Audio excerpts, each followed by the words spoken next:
Hey guys, it's day 35 of the New Testament in 90 days. Today we're looking at Acts chapters 13 through 15.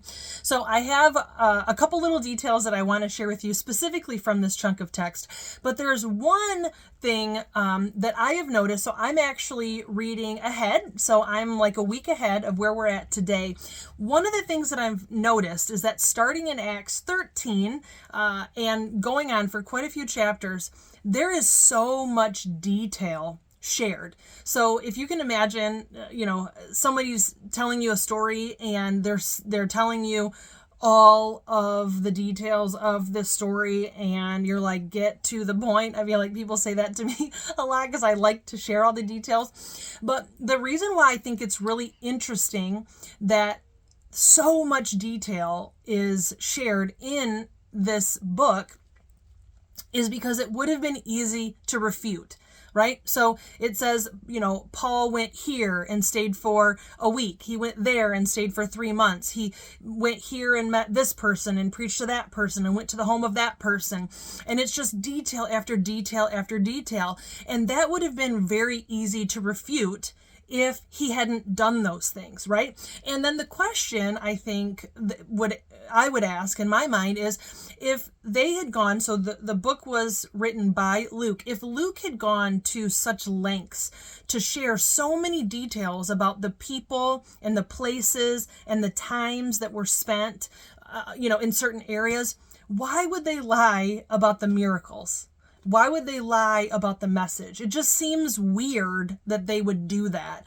And so for me, that's just one little extra, tick mark for I think the Bible might be true, because it would be weird for them to do that if they were spreading lies.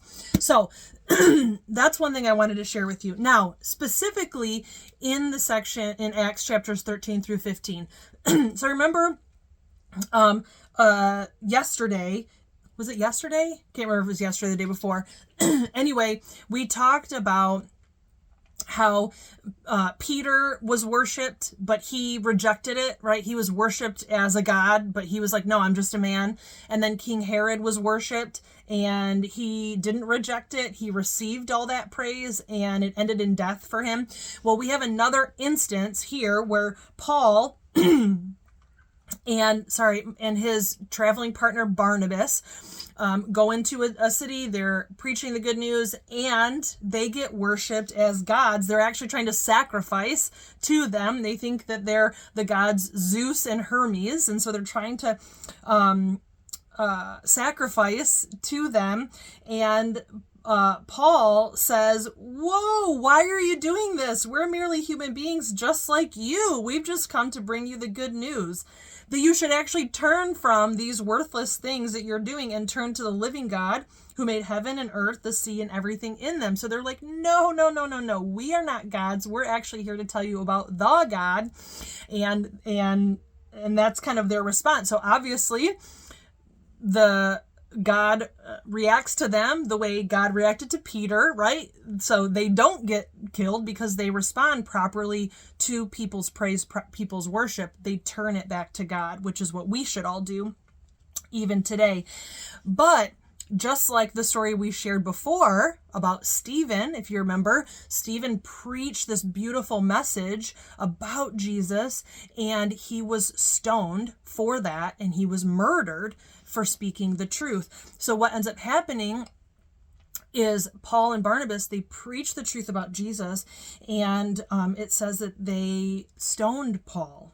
They dragged him out of the town thinking he was dead. Can you imagine the state that he was in? Bloodied, battered, breathing maybe very little, if at all. Who knows? It says this, though. This is Acts chapter 14, verse 20. It says, but as the believers gathered around him, he got up. So I don't know if Paul was dead and then, God made him alive again, or if he was barely there and just, the camaraderie of the believers, that can happen to us, right? When we know people are rooting for us, it can give us give us new life. I don't know if that's what caused Paul to pop up, but this is what's interesting. The early church apostles were next level. Okay. This is what Paul does. He got up and he went back into the town. Who would do that? I don't know if I would do that, right? Maybe I would. Maybe I would be like Paul and I would, rejoice considering myself worthy to have faced persecution for Jesus. But man, that is next level. Most of us would run away from the people that are trying to kill us. And Paul goes right back in. Right back in. Again, these details are some of the reasons why we should really consider the validity of the message of Jesus, because the early believers laid it all on the line. And even when they were near death, they got up and kept going, trying to preach about Jesus back to the same people that were murdering them. It's incredible. It's incredible. So anyway, that's what I wanted to share with you today from Acts chapters 13 through 15. If there's anything that you would like to talk about regarding anything I shared today, I would love to have a conversation with you. So feel free to leave a comment or shoot me a message. And if I don't hear from you today, I will see you tomorrow. Bye, guys.